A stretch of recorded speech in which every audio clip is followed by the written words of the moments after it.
Hey, what's up guys? Welcome back to Anime King 2, and today I'm going to be giving you part 6 of What If Naruto Had the Rarest Bloodline. Remember to get this one to 100 likes as usual, share this to all of your friends in your social media platform, and also go ahead and check out the brand new episode of What If Naruto Was an Elite Blue Eye Uchiha over on Anime King, and enjoy that guys.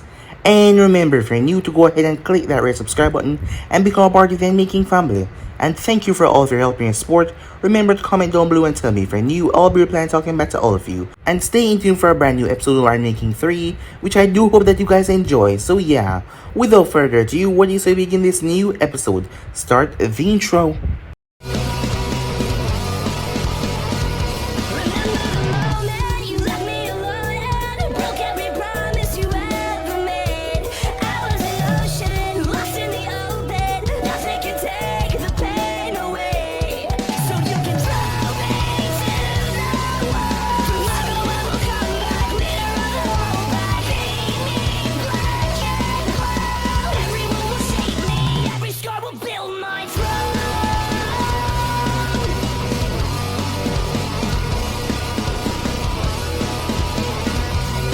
So, the last spot we left off, as Danzo was brought directly towards Naruto, as he thanked Onion, as he told Tsuaki to get the boy something to eat and drink.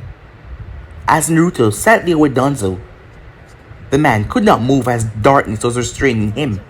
As Naruto looked him directly in the eyes, Danzo, saying that he will not break, and Naruto should do as he pleased.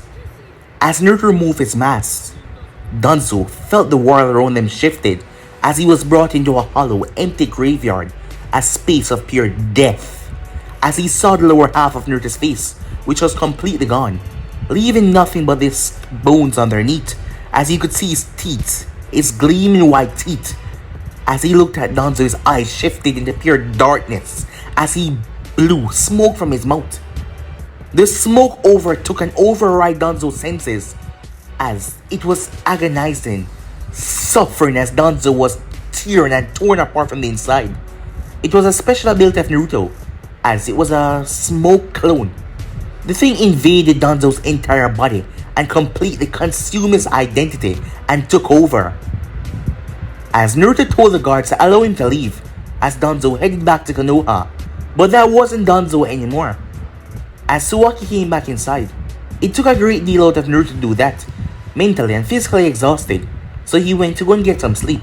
He woke up an hour later as Tsuaki was there at his door, as he saw the look in her eye, as the both of them ended up sleeping together that night. The next morning, Naruto was at his own clan, as that was the clan that he was from. They were overjoyed to know that the famous ghost was from the clan, as they couldn't be more happy. As Naruto was there with some of the elders, as a man who had went through the war, he could no longer walk, and another woman who was from the clan that mined the obsidian in the mines. As Naruto thought about back to this morning, as Tsuaki was pent up with frustration after 6 long months of having to take control of Onion's body and, well, seeing through his eyes to make sure everything was going to her schedule, she couldn't let her anger out in the dark forest as she usually did. So Naruto feared that last night if she, well, didn't resolve it somewhere else, the village would face her wrath. And he wasn't like Nagato at all, as he knew that he liked Tsuaki and she liked him as well, and he wasn't going to dance around that. Tsuaki on the other hand was so happy that everything went through perfectly. At Konoha, Orochimaru was dying, yes. The smoke that had entered his system from when he was near to Naruto, it was destroying his body, piece by piece. It would take a while, but he was dying. Snavy didn't know how to fix it. She wasn't, well, affected that much because of her healing because of the slugs. But his body was breaking down, as she could see clear as day. She told him not to do anything out of the way to get what you want, as he simply smirked at her before heading off. He was gonna fix it one way or another. So yeah guys, it was basically as we left off. You guys can switch across to the playlist and check it out for yourself. So what do you say we begin this new episode? As Naruto watched as Tsuaki came with the Gato clan head Orochimaru turned his wheelchair around so that he could face inwards. Naruto clapped his hands. Alright, now that we're all here, let's get down to business, he said. He looked towards Sawaki as she brought out a map of the continent and dropped it right on the wooden table in between them. I'm sure you're all aware of the Dark Sand Joint Task Force. They all nodded. Here's a refresher.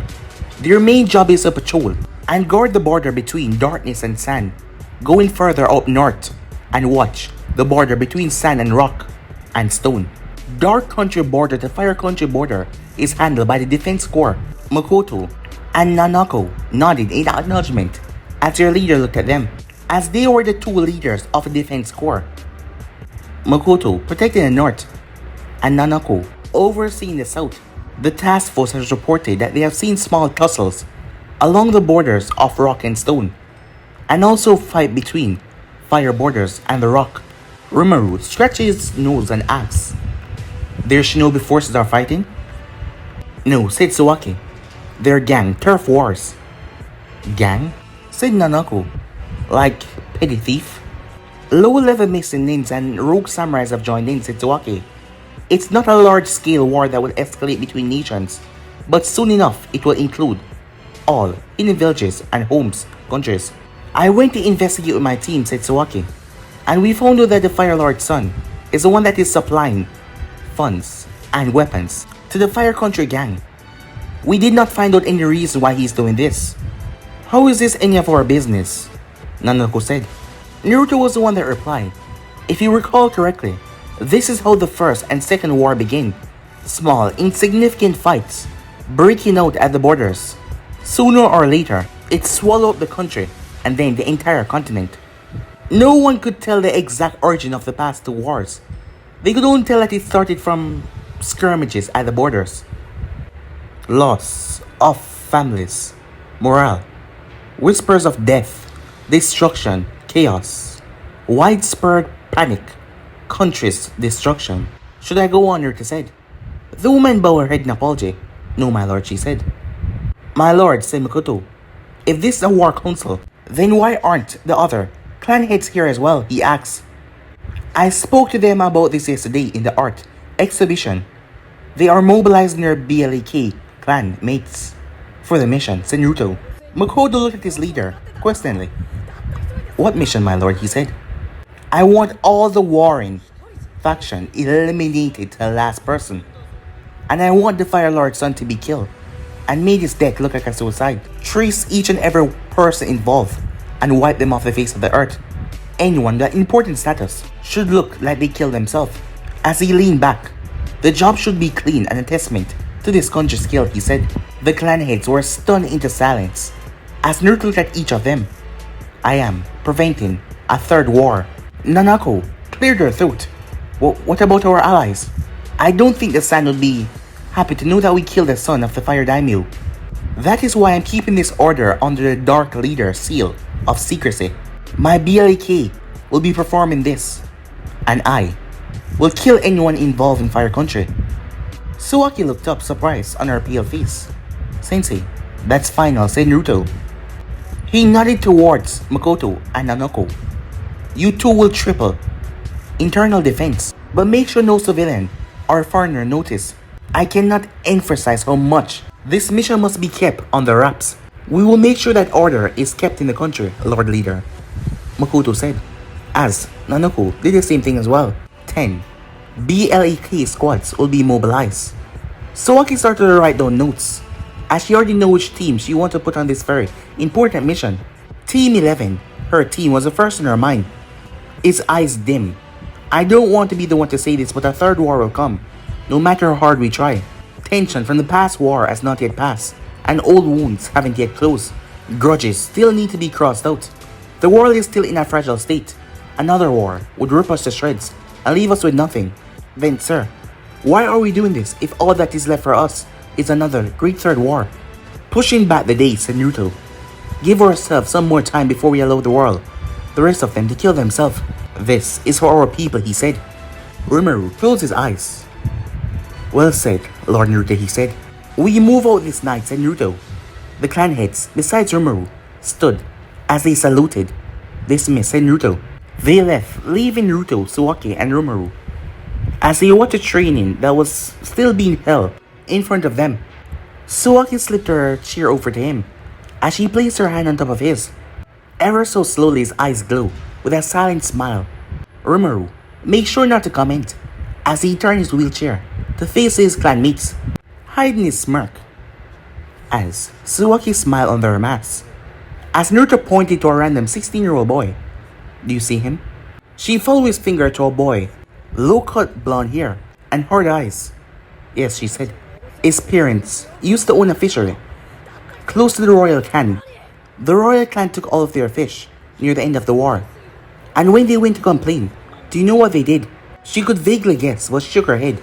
Lest her teacher speak. They took him from his home and brought him to the palace. His parents were executed, and so he wouldn't run. They cut off his legs.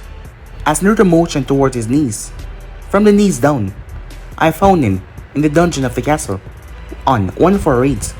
Suwaki noticed the subtle, staggering his movements as he moved along with the group. He's got on prosthetics, she said. Is that why he became a Jonin so quickly? His prosthetics? No. Taijutsu is pretty good, said Naruto. I'll keep eye on him if he get into BLK, Suwaki promised. Naruto bobbed his head as he pointed to another one. This time it was a girl. A 14-year-old girl. She had blonde, messy hair tied up in a ponytail, with glasses, like Orochimaru. As she jogged behind the group, sweat drenched her forehead as she inhaled and exhaled with each step. See her? The girl in the glasses?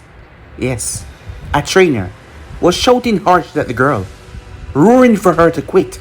Konoha ninjas raided the Komuri clan back in the war, some months before we arrived, and they murdered some of the smoke users. The Leaf ninjas killed her parents in front of her and blinded her with a hot poker, so their death would be the last thing she see. The 14-year-old girl turned to her trainer as she spat right in his face and kept on jogging with the group. The masked leader laughed loudly, along with the old Komuri clan head leader, as he watched the girl viciously insult her group Jonin trainer. I didn't know it at the time, but I killed the same squad of shinobis that murdered her parents when we were kicking them out of the royal clan temple in the south region. The three ninjas watched on as the girl shouted out the morale chant as loudly as she could. She told me she was going to serve under my feet for the rest of her life. Suwaki shrugged. You have many admirers, she said. She took a blood oath, said Naruto. Suwaki tilted a bit as she looked at him. I didn't make her do it, I swear, he said. She just came in the office and finalized the seal with her blood. I don't know who taught her how to do that, or how she got a strand of my hair.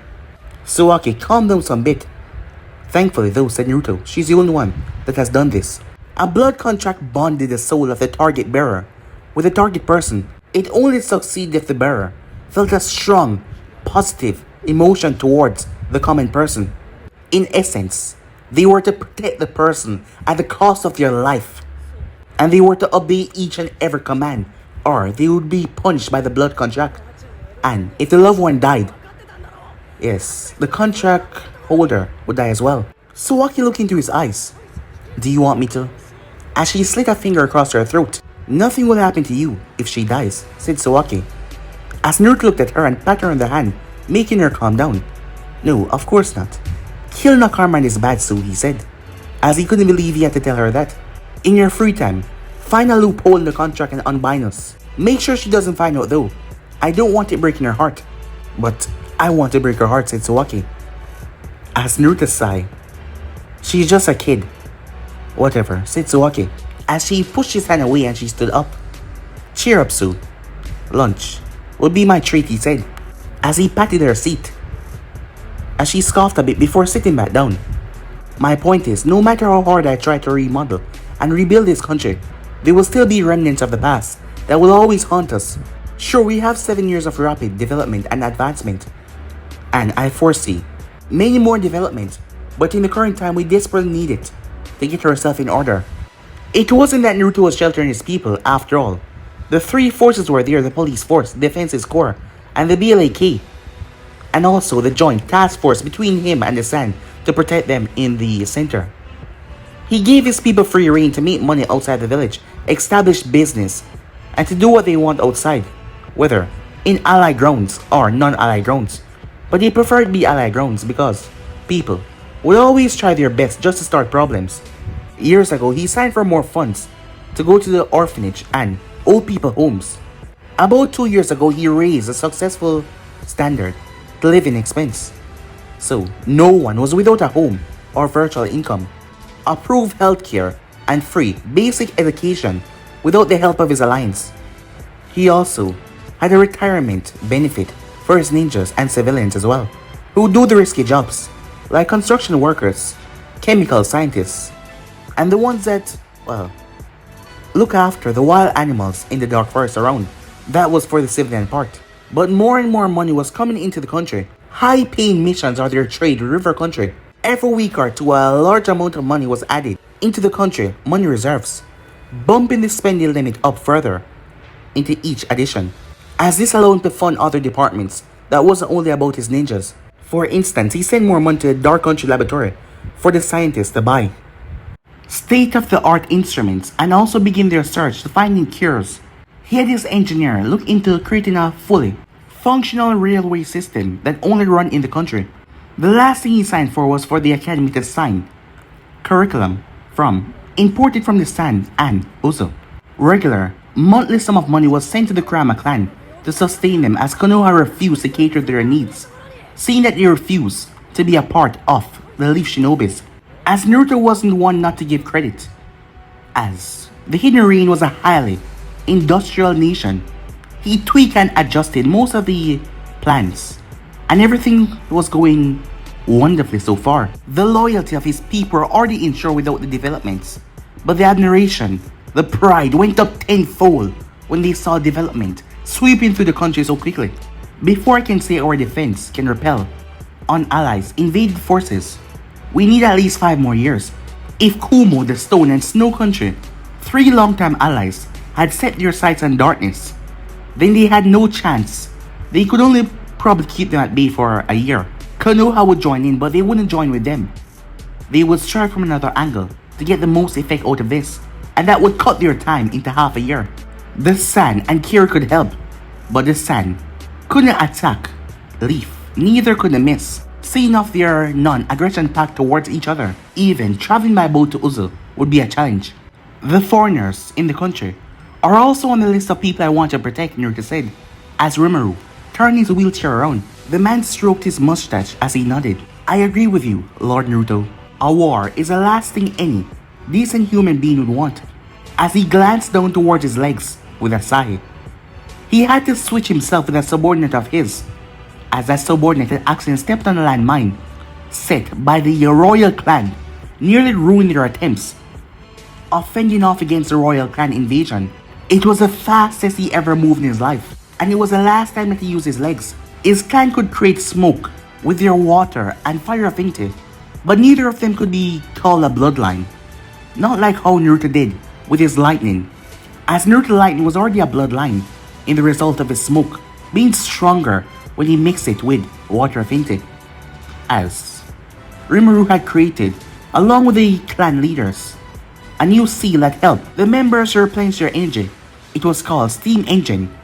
Just like Naruto when he electrified his body to move faster, they were able to use the steam in their body as they placed water on the steam in their reserves. It then expanded as it bolstered their strength and speed. After all, they have been doing this since 6 in the morning, and now it was 10. After a few hours though of doing this, they started to get dizzy. That is why they were being trained how to handle themselves a lot better. Naruto rubbed his hands together. Enough of this sad talk. How about we spar, Lord Orochimaru, he said. The man's eyebrows shot up into his hairline. As Naruto chuckled, I saw what you did to that Kira ninja earlier this morning. You're disabled, not vulnerable. For what it's worth, he tried to ditch paying for his breakfast bagel at my friend granddaughter bakery. Oh yeah, I saw that too. I just thought it was a bit excessive, said Naruto. I sent him an apology some time ago, said Orochimaru. And anyway, I'm still a bit rusty. I might have pulled something back there. Naruto scoffed at that. You almost killed that guy, he said. Tsuwaki cleared her throat. If you don't mind, Lord Orochimaru, I would like to spar with Naruto-sensei, she said. As Naruto turned towards her, Orochimaru released a sigh of relief. Don't you have 10 more minutes before you have to go and get your BLA operatives together, he asked. I will send a message to my team to get everything in order, she said, as she bit her thumb and wiped it on a seal on her forearm. It was the BLAK commander seal, as she pulsed Chakra into the seal 4 times, sending a message to Team 11. She pulled back the blood inside of her thumb, as the wound closed up, as she pulled back down her sleeve. Done, they will know what to do. She looked towards Orochimaru, who was still relieved that he wouldn't be getting the fight, their leader. Do you have a free training ground? Or perhaps indoor training?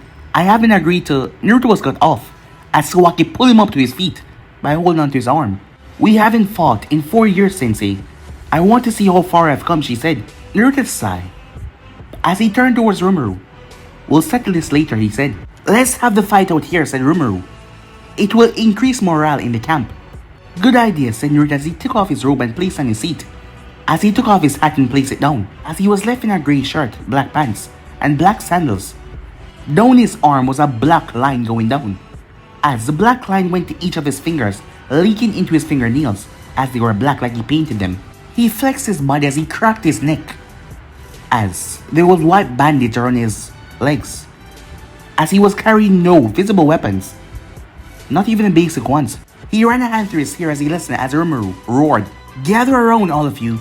Lord Naruto and Lady Kitsuyuki want to spar, he said. The group marched in strict formation and created a wide, open circular space. Sawaki had on a dark country headband and the Jonin flap jacket over her chest. She was wearing a long-sleeved black shirt with black leggings and a red skirt, a kunai holster on her thigh, and a shuriken holster on the other one. She tied her smooth, slick back hair into a ponytail. Her red eyes started straight down into tiny, pokey dots. Her fangs started to show, just like that night when she knocked on his door. The both of them stood right in the center. Orochimaru wheeled forward as he stopped right at the edge of the sparring ground, as the others were on the edge of their seat to see this battle. Sawaki pulled up her sleeve to show a seal tattoo on her forearm. Naruto cocked his head to the side, interested, as his eyes sparkled. Neither of us can go all out, of course, he said, as he observed the wide berth that they were given from all of the trainees. But it still wouldn't be enough if they went all out. How do you suppose we do this, Sue? He asked. She blushed a bit as she loved when he called her Sue. If I tag you, I win. No intangibility, Naruto-sensei, she said. Naruto scratched his masked chin. That doesn't sound fair. To who? She said. Fine, said Naruto. No intangibility. But at least allow me to defend myself. As he pushed his hands into his pockets, his eyes turned into an eye smile. Go easy on me, okay? I'm rusty, he said. She lowered herself into her fighting style. Like hell I will, she said, as he was the one that taught her that style when she started to show more of her vampire traits. Vengeance, heaven bat, fast, quick jabs, lightning quick steps, using her hands and feet towards their fullest extent. Out of the two that he taught her and the other one that she learned on her own, he wondered why this one was the one that she chose. Sawaki's eyes narrowed as she looked over his body, as she smirked. As Naruto raised her eyebrow at that, she shifted her weight to her left leg, the one in front. As Naruto closed his eyes as he chuckled to himself, his hidden jaw opened up. Begin, he said. Sawaki leaped forward and her whole body just phased out of sight, as Naruto simply ducked from a strike. After images moving around them as they moved, he took a step back as he raised his left leg. As her attacks slammed against it, their bodies moving so fast after images were behind them. As Naruto flipped over her, as she spat out a bloody senbon needle, he twisted as he flipped around and landed. He brought his hand out. Come on then, he said. He tilted his head to the side as her fingers came up, trying to jab him right in the neck. As he moved back, she twisted her backhand around, forced him to leap back. She appeared right above him and brought down a axe heel, but he moved out of the way, showing immense flexibility. She twisted her leg in mid-air as Naruto ducked, leading way over, as she brought her leg down, only for him to lower himself even more, as he rolled out of the way with practical ease. She phased out of sight as she appeared once again. He batted away her hand, as he placed his knuckles right on her ribs. In a forceful manner, she brought up her knee as he bent back. She twisted, she had straightened her body, but yet still, his attacks were powerful. She placed her hand on her stomach as she pushed her hand on it 3 times, trying to sort out the area where he hit, before she moved forward in a blur. Naruto pulled back as he simply picked out 2 kunais from her holster. Her eyes narrowed, she brought her leg down, but he simply slipped out of the way. As he brought the kunais up to her chin, snap! They broke as her hands were coming up towards him, but he simply dressed back. She bared her teeth under her mask. "You're not taking me seriously." He did not answer, he only crouched down on the ground like a lion, ready to pounce on his prey. His eyes flashed for a moment, then back. White energy flew down the black markings of his arm, going towards his fingertips. He flicked his wrist and black smoke came from his palm, forming a clean, black-handled ninjato with a red blade from the Uzumakis. He twirled the ninjato and held it in a reverse grip. Tsuaki grinned in excitement. She quickly clapped her hand in front of her, stopping Naruto ninjato from piercing her. Her skin sizzled from the hot, intense flame that was coming from it. She quickly let go. She did not look at her hands. She did not look away from him, despite that burning pain a moment ago. She brought to the Senbon and blocked a strike, but Naruto spotted her kick her right in the abdomen. Lucky for her, she strengthened the muscles there and used her chakra to root herself in the ground. Her knee came up as Naruto batted to the side as he brought his forehead down towards hers. Her headband provided no protection at all. One moment she was on her feet, the next she was on her back, her head pounding painfully from the impact of a headbutt. Her mind clear as she saw the sun was blocked out. She rolled as his feet dropped into the ground, cracking it. She flipped onto her feet as she flipped over a kick that would have taken her feet from underneath her. She sent a sequence of jabs towards his chest, but he slapped them all away with a hot, burning side of his blade. She ignored the pain as she brought one of her hands back, attacking with her right hand as she rushed through, hand sign the left hand. Hidden Art. Demon Vampire Blood Release. Earth. Zombie Uprise. A fist punched her right in the face, throwing her back, taking off her half mask. As she spat out blood, 5 pair of hands burst from the ground and grab onto his legs and they pull him down. They quickly drag him under the ground. As Tsuaki moved forward, her leg pulled back. As Naruto was smirking under that mask, he didn't need hand signs for his own. Lightning release. 4th degree burn, he said. Crackling white lightning exploded out of him, washing over the earth and Tsuaki, charring it black. He ripped his arms out of the ground and jumped out. Tsuaki wasn't there anymore. His ear twitched for the slightest moment as he dodged a hail of senbons coming towards his chest. He saw a red flash as he blocked the arrow made from her blood with his blade.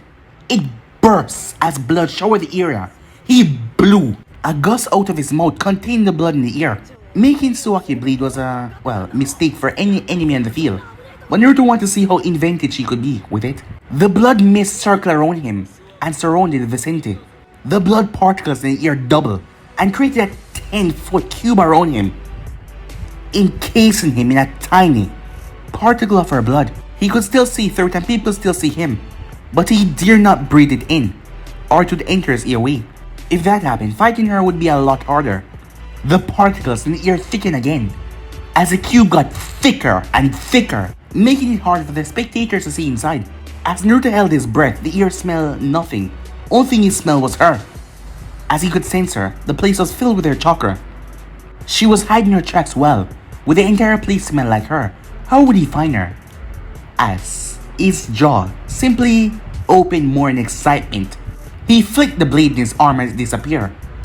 He then tilted his head down calmly, as he did not move a single muscle. As the Kumuri Jonins got alarmed as they saw their leader relax posture. So far, Blood has used jutsus and abilities that they couldn't even counter or escape. Outside, they couldn't even see or censor. Hidden Art. Demon Vampire Blood Release. Vampire Empress Killer. Intense Bloodhound. Dozens of black eyes open up around the cube, slack-jawed with fangs inside, as pure killer intent washed over him. But still, he did not move. He didn't open his eye. He did not breathe. His left hand came up and blocked a fist towards his face. As the fist vanished, he ducked under a hail of Senbon as he flipped away. In mid-air, he blocked another kick, slapping it down. As he twirled around, blocking another kick, grabbing something and tossed it down to the ground. As he flipped and landed, his eyes still closed. As he moved from medical needles, he actually grabbed some of them out of the air and he stabbed it right down into Suwaki's foot. As he delivered an uppercut right under her chin, her feet lifted up off the ground. As he caught her ankles and brought her down, but she burst into blood mist. As Naruto flipped through 15 seals, saying in his head, "Water release." "Cool rapid," he said. Water blew out of his mouth, freezing the blood mist in its tracks. This technique should only be possible if he mixed wind and water together. He did not breathe out, as he just allowed the water particles to freeze over the blood mist. He finally stopped breathing out, as he was red, dye, frozen water above him. As he opened his eye, he winced, as a blood needle stabbed into his right calf. Ow! Sawaki was there, her right knee on the ground, as her Senbon was in his leg. "You got me," said Naruto. She had used the noise of him using the freezing water to get at him. It was a simple attack. That is why she felt he allowed her to do it, though she felt no less accomplished in what she did. She was still a long way off before she could ever match the ghost, but she was getting close, as she yanked the Senbon out of him as she fell to her knees, as she was panting lightly. Cheers erupted all around them from the spectators. Sawaki reached up as he started to draw her blood out of his leg, as a hand came in front of her face. "Well done," as he helped her up. The Komori clan mates were yelling Sawaki's moniker, "Blood! Blood! Blood! Blood!" She lowered her head, too busy hiding her blush, as Naruto placed a hand on her head. She felt something, as she saw he had her crimson mask in her hand. "You come so far, Su," he said. She looked up into his eyes. "I'm proud of you," he said. "Thank you, Sensei," she said, with a warm smile. Time skip. Konoha. Senju clan compound. Mito Uzumaki moved around, as she picked up random toys here and there. She tossed them in the toy bin, where she had instructed for Kushina and Carrot to keep their toys. She grumbled under her breath. She would discipline those girls later. The both of them had been here a few hours ago, and Mito was just waking up to the chaos in her living room. It annoyed her to no end how messy and disorganized they were, but damn it, she just loved them. She heard a knock. As she straightened up, she looked towards the door in confusion. She wasn't expecting anyone. As she made her way, feeling weaker and weaker by the minute. After all, she was old, and holding the Kyuubi without its blessing, it was taking a toll on her body. She reached the door, her right hand went up to the knob. She paused. Something is wrong. She stared at her hand in silence, trying to figure out why she didn't want to open the door. Why did she want to activate her alarm seal? Something was seriously wrong. She couldn't sense any hostile or harmful emotion from the person on the other side of the door, but something was just wrong. She jumped when the person knocked once again. As she turned the knob and opened the door, standing there was Orochimaru. "Good evening, Lady Mito," he said, with a smile. "Can I please have a moment of your time?" he asked. Timeskip. Somewhere near the Earth and Grass Country border, the commander of the Dark Country, Black Ops, listened to the wind. Her eyes closed in meditation, her head cocked to the side, her lips turned down as she was wearing her face mask. She looked down at the fire around a rather large camp. Her black combat gear merged with the darkness, as her red eyes were gleaming out. She brought a small walkie-talkie to her mouth and whispered, "Positions." There was a low crackle from the radio, and then Team 12 reporting from Camp 4, Team 13 reporting from Camp 5 and 6, Team 14 reporting from Camp 7 and 8. This went on as all of the Black Ops team confirmed their position at all the camps that were around the fire and grass border. There was fighting going on between Earth and Stone Country border. Cleanup teams reports at Sawaki. Cleanup Team 19 reporting from 1 to 10. Cleanup Team 20 reporting from 11 to 15. Their roles, they were to clean up after the massacre that the special teams dealt to make sure everything was back in place. Looked like there hasn't been a scuffle or a battle here. To remove all trace of darkness from the environment, to make sure no other country will know that they were involved in this. The dead bodies of the ninjas were disposed of, leaving a few for them to investigate, but having no idea. Each camp had about 30, and the groups of darkness were to eliminate each and every one of them without them alerting the other camps or calling for reinforcement.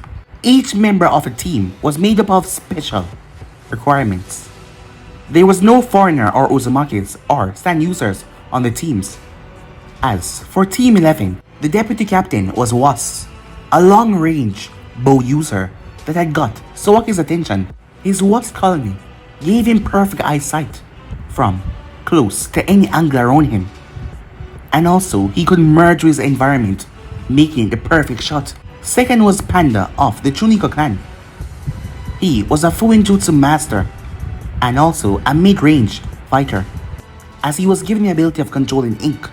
As Sawaki had saw him, as she enlisted him right after he completed the BLAK exams, as he had placed 15 cyanide seals on bodies of 15 dummies in a span of 4 seconds.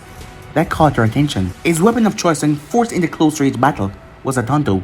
Lax was Phoenix of the Kamura clan, as she was a master of close and mid-range combat. Her ability mixed in perfectly with her hand-to-hand combat as well. The girl was able to revitalize herself to the full limit when the steam engine ability had run out. She did this 5 times until it became too much for her body to handle. Her regenerative abilities, and also she could make use of almost any weapon, made her a dangerous adversary in the field. Not to mention she knew many different fighting styles. She would have been the deputy of the clan, if not for her clumsiness. Team 11 was personally named by Naruto after their spirit animal of their clan. Well, for worst case, their clan colony. Sawaki tuned into her team personal signal. How many can you take out, Was? She asked. I got my eyes on 13 of them. Give me half a second and I can double that. He answered confidently, looking down at his opponents. There was no way that Was could bend his arrows, but his eyesight gave him that perfect view for him to hit his arrows off nearby surface. They had watched on a mission where he had killed 5 people by firing 1 arrow. It hit off a tree, piercing through a man. The amount of strength and force behind the arrow had went through the man, hit off a stone, ricocheting, and killed the others. Alright, leave that whole side for Was, she said. Yes, senpai, they all said. On my signal, clear us a path into the camp, Panda. Phoenix and I will go in, and for the 3 of us to meet up at the center. Got it, senpai. She then tuned back into the general center. This shouldn't take longer than 25 seconds, she said. Remember, leave no one alive. The respective teams nodded as they looked down at the soon-to-be dead people with a blank, uncaring look in their eyes. Sawaki paused. Move in, she said. Meanwhile, at the Fire Temple, the Fire Country royal family, especially those that were in the affairs, they were all rotten to the core. The daimyo was addicted to gambling, and his wife could not stay in one place for too long without partying. The 2 older siblings were addicted to drug, as they squandered a lot of the money trying to get the best high. Only the 2 youngest ones were safe from this. The older of the 2 youngest had become a monk, and the younger one, the girl, 7 years old, was smuggled out of the capital by the nanny. As a monk, the older son than her had made sure this happened so that she wouldn't get corrupted like them. The monk wanted her to return to claim the throne once the people realized that the current head were squandering through the money, and they revolted. The girl was seen as a hope for the entire Fire Country. The monk was barred from ruling the country because of his vow, taking upon the monk role, though he did do small jobs for the people and helped out in any way he could. As someone landed without making that sound on the window of the target's room, his eyes glancing inside. He was in black combat gear with a black jacket over that. Over his face was a mask that hid even his ear, as there was a twisted smile on the front, with sharp white teeth just smiling. Well, that was similar to what was underneath. Not that they would know that, as he had on fingerless black gloves. His eyes find what he was looking for. The man was in front of a small shrine, praying. The man was real thin. His hair was bleach white, as the monk. They were not to own any property, but the clothes that were on their back. So, looking into the room that he was staying at, the cobble walls and floors were wetter and brown. There was a dirty mat that had been white some time, but it turned brown now. And a futon as well. As Naruto slept inside, without even making a sound. Naruto was not a religious person, as he could kill the monk right here and now, and would not really think about it again. But the man did good for his people other than the others, so he would give him that. Lightning release, sleep, paralyze. A bolt shot from Naruto's finger and struck the monk in his back. The man's entire body locked up as his eyes were bulging outside his skull. The monk slowly fell down to his side, unable to move his body. As Naruto scanned the area, he then saw it. A stone that was constantly moved as he pushed it aside to show an open area underneath. It was a journal. As he opened it up, about 5 years ago from the monk perspective, today, Daddy gave the Yabuto village to a debt collector. He say it's because the man cheated in a card game. But Daddy is good at playing poker. The head monk said I should take all the sins upon my shoulder and pray for them, so that when they pass on, they could at least find peace in their eternal sleep. Naruto skipped to the other page. Baby Wakuno held my finger today. She shouldn't have to be born to such a wretched family, as he was talking about the girl the last born. I would do anything to make sure that she's happy. As Naruto recalled, a few days ago some issues. The Fire Lord gave a land to a gang leader, but it was already owned by another gang leader. It caused a lot of war, and they were threatening him. So he paid the other gang leader a lot of money from the country reserves. He skipped as he went on to a few more pages. Sometime I think that Feru and Karu are dead. They don't talk to me anymore. They just always have this glassy look in their eyes, as he was speaking of his two elder siblings. As he skipped some more pages, I love my family, but I must send Wakuno somewhere safe. I will take their sins upon my shoulder. He skipped some more pages. Daddy want a land from the Hidden Stone Warlord. They won't give it to him because the land has gold in it. Daddy guards aren't listening to him anymore. The ghouls can bring Fire Country out of Lightning Country death. Wakuno must not inherit this death. As Naruto skipped the next page, missing ninjas are cheap to hire. So long as they're not Konoha missing ninjas. I had to work for weeks to pay them bit by bit because my vow prevent me from holding any money for long. I haven't seen Wakuno in months. The writing started to turn weird. They're becoming too much. I didn't want this. Sins, flames. Please forgive me, Wakuno. Sorry, please forgive me. As Naruto stopped, as he placed the journal back where he found it. He doesn't have any accomplices, Naruto thought to himself. He's not an evil mastermind or anything like that. I almost feel sorry for you, said Naruto, as his fingertips start to glow white. The man had suffered. A painless death is at least what Naruto could give him. Lightning release. Lightning entrapment. Zap. Everything went silent after that, as he didn't feel the pain of his heart seizing up, because his brainwave stopped long before then, as he died right there and then. Any autopsy would show that the death was natural, from overstress. When news went out that the monk had died for stress, giving the man thin, long posture of being overworked, it seems, there would be a revolt, as they would know how neglected the Fire family was. They would select a new daimyo to lead them, and when young Wakuno came out of hiding, the chance to select her was very high. Naruto was gonna let history run its course as long as there was no effect on him or his allies. His right eyebrow twitched as he turned towards the door, as he caught a pair of yellow eyes looking at him from the wall. I already know your smell, said Naruto. You're the same person that met Nagato before he came up with that idea of global domination. Zetsu remained silent as he looked at the infamous ghosts. I know. As Naruto nodded, that you brainwashed the Fire Country royal family And you might also be the one that brainwashed Nagato as well. I don't know your endgame, stranger, but say this. As Naruto raised his hand, his index and ring finger bent down, as his hand was set like a metal horn, pointing upwards. Do you know what this means? He asked. Zetsu eased out of the wall a bit. Kurono, he said. Naruto nodded once. The next time we meet, you won't be so lucky. As Naruto jumped through the window, leaving, as he knew if he did anything right now in the confinements of the Fire Lord Castle, that would just cause a lot of noise. As Zetsu felt a chill run down both of his half, both black and both white, he would make sure that he didn't encounter the ghosts once again. As Naruto made his way, his mind took him into a memory. Kurono? As Naruto was looking at his father as he said that, his father had his hand in the same sign. His father nodded as Naruto was currently 5 as he tried to do the same thing with his hand, his stubby fingers not forming it properly. I've seen Mama doing it before, he said. What is it? Naruto asked.